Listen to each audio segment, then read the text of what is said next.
least we drink water before a long voyage.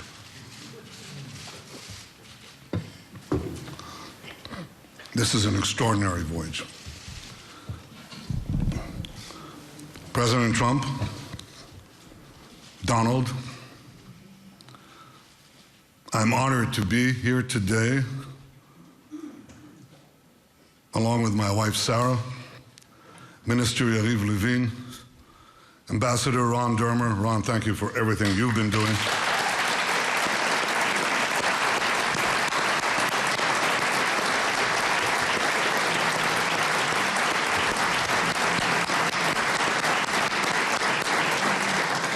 National Security Advisor Meir Ben Shabbat, thank you too, Mayor.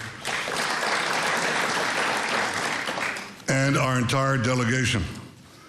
We are honored to be here with you, Mr. President, with Secretary of State Mike Pompeo. We applaud you, Mike. Secretary of the Treasury Steve Mnuchin, National Security Advisor Robert O'Brien, America's UN Ambassador Kelly Craft,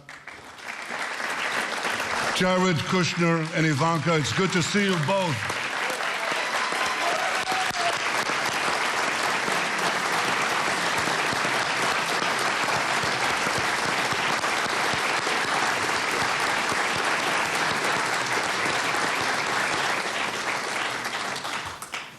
It's good to see the unfailingly energetic and optimistic Ambassador David Friedman, Jason Greenblatt,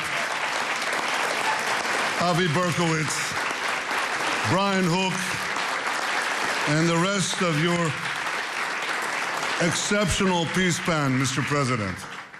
It's good to be here with the other distinguished ladies and gentlemen of your administration, with senators and members of Congress who are Israel's greatest friends on Capitol Hill. Thank you. אוקיי, אז אנחנו... הנה, חוזרים לשידור. It's good to see the unfailingly energetic and optimistic Ambassador David Friedman, Jason and Oman. What a pleasure to see you here. And what a sign it portends. I was going to say of the future, what a sign it portends of the present.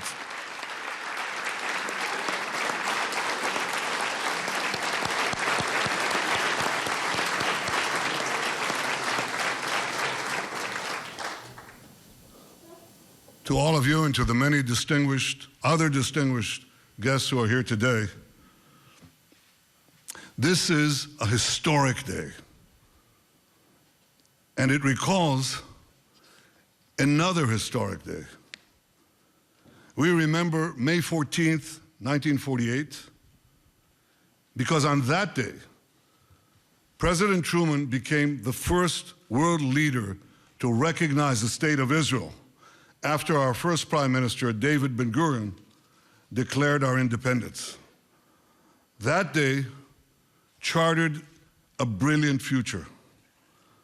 Mr. President, I believe that down the decades, and perhaps down the centuries, we will also remember January 28th, 2020, because on this day, you became the first world leader to recognize Israel's sovereignty over areas in Judea and Samaria that are vital to our security and central to our heritage.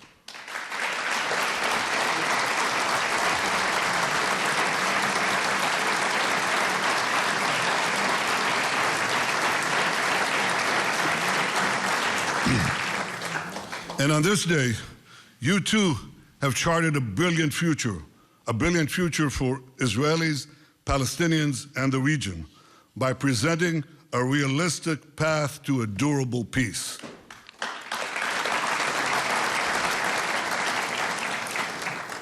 Since the moment of its birth, Israel has yearned for peace with our Palestinian neighbors and peace with the broader Arab world. For decades, that peace has proved elusive, despite so many well-intentioned plans. One after the other, they failed. Why did they fail? They failed because they did not strike the right balance between Israel's vital security and national interests and the Palestinians' aspirations for self-determination. Too many plans tried to pressure Israel to withdraw from vital territory like the Jordan Valley. But you, Mr. President, you recognize that Israel must have sovereignty in the Jordan Valley and in other strategic areas of Judea and Samaria, rather than pay easy lip service to Israel's security and simply shut your eyes, hope for the best.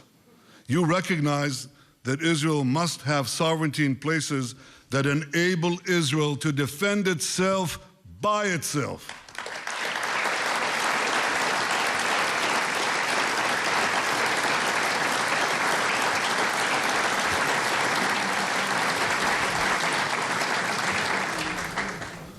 For too long, far too long, the very heart of the land of Israel, where our patriarchs prayed, our prophets preached, and our kings ruled, has been outrageously branded as illegally occupied territory.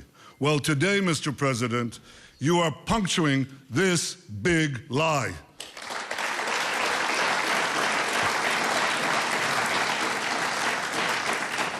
You are recognizing Israel's sovereignty over all the Jewish communities in Judea and Samaria, large and small alike.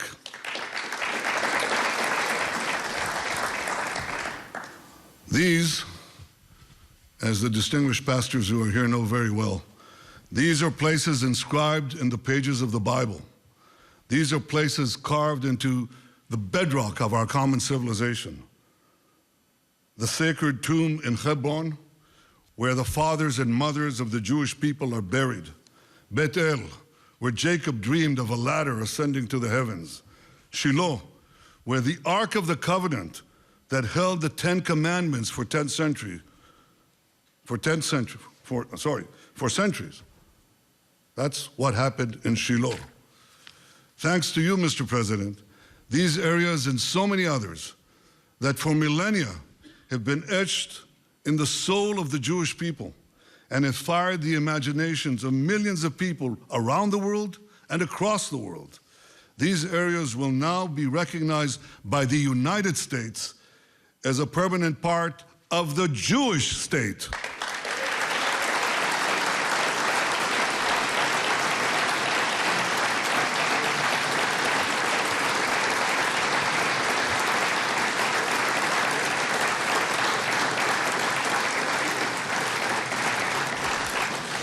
Mr. President, because of this historic recognition, and because I believe your peace plan strikes the right balance where other plans have failed, I've agreed to negotiate peace with the Palestinians on the basis of your peace plan.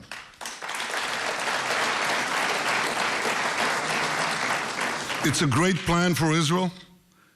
It's a great plan for peace. Frankly, Mr. President, given all that you have already done for Israel, I'm not surprised. You have been the greatest friend that Israel has ever had in the White House.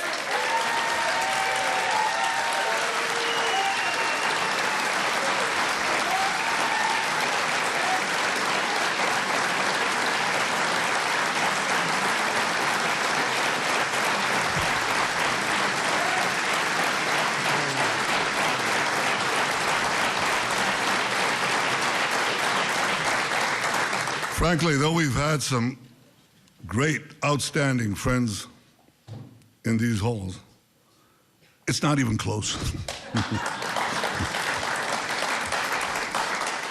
Your historic decisions to recognize Jerusalem as Israel's capital, to recognize Israel's sovereignty over the Golan Heights, to reaffirm Israel's legal claims in Judea and Samaria, to stand up to Iran, to pull out of that dangerous Iran deal, to confront is not the word, to eliminate Qasem Soleimani,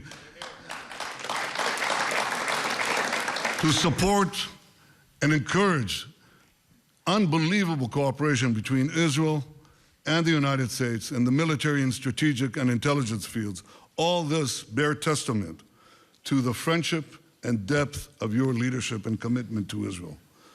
From our very first meeting here in the White House 3 years ago, you repeatedly made clear your commitment to help Israel achieve peace with the Palestinians and peace with the rest of the Arab world. Mr. President, I share that commitment, and I look forward to working with you to achieve a peace that will protect Israel's security, provide the Palestinians with dignity and their own national life, and improve Israel's relations with the Arab world. Your peace plan advances all these goals. First, it addresses the root cause of the conflict, by insisting that the Palestinians will finally have to recognize Israel as the Jewish state.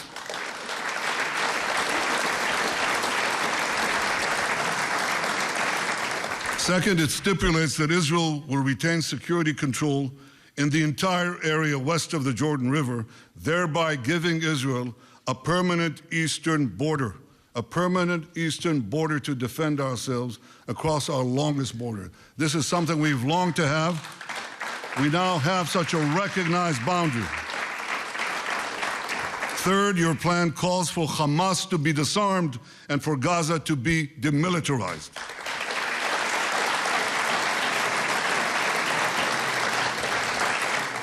Fourth, it makes clear that the Palestinian refugee problem must be solved outside the state of Israel.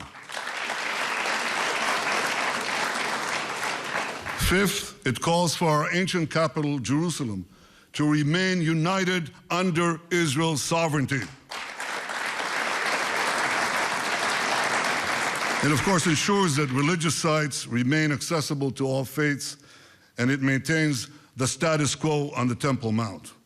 Sixth, your plan does not uproot anyone from their homes, Israelis and Palestinians alike. Instead, it proposes innovative solutions whereby Israelis will be connected to Israel and whereby Palestinians will also be connected to one another.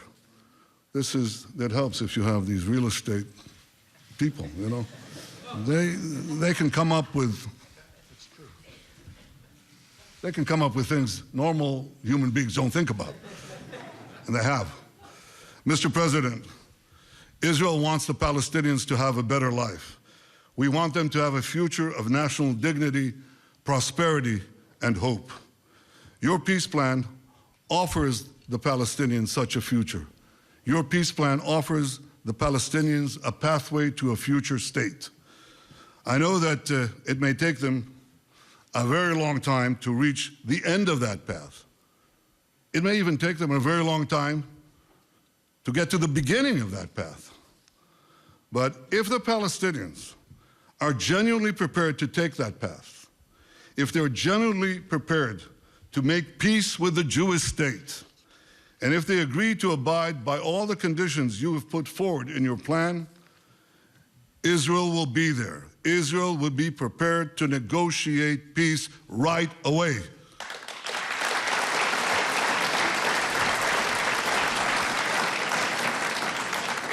Regardless of the Palestinian decision, Israel will preserve the path of peace in the coming years. For at least 4 years, Israel will maintain the status quo in areas that your plan does not designate as being part of Israel in the future. At the same time, Israel will apply its laws to the Jordan Valley, to all the Jewish communities in Judea and Samaria, and to other areas that your plan designates as part of Israel, and which the United States has agreed to recognize as part of Israel.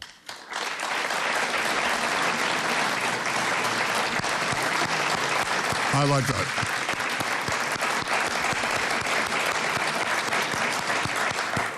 This decision will protect Israel's security, ensure Israel's national interests, and leave open the possibility of a political settlement with the Palestinians in the coming years. Mr. President, I hope the Palestinians embrace your vision of peace. Embrace the plan that you and your team and us worked so hard to achieve. I hope that they seize the opportunity offered by your sweeping economic plan. I've read it.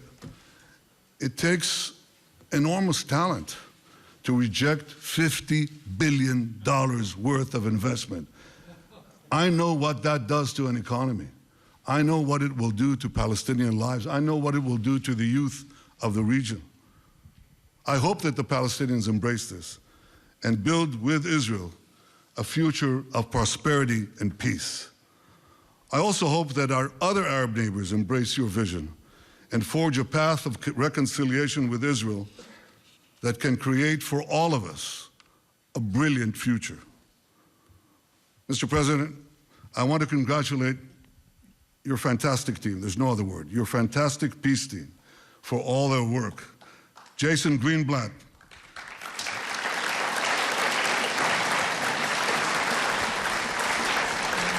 thank you, Jason, for the terrific job you did as America's peace envoy for nearly 3 years. Avi Berkowitz, thank you for stepping out.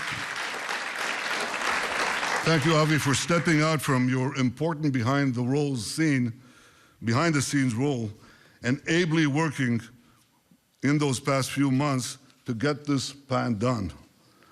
Ambassador David Friedman, thank you, David.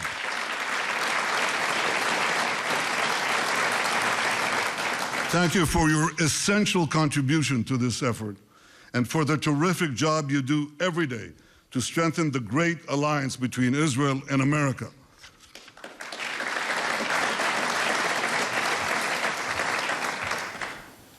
And Jared Kushner, without your wisdom, your persistence, your resolve, this day would have never come.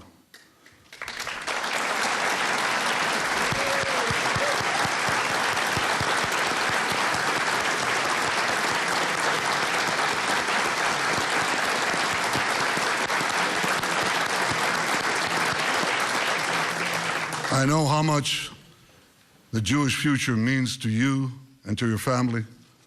Well, Jared, today you have helped secure that future. The Jewish state owes you, and it owes President Trump, an eternal debt of gratitude.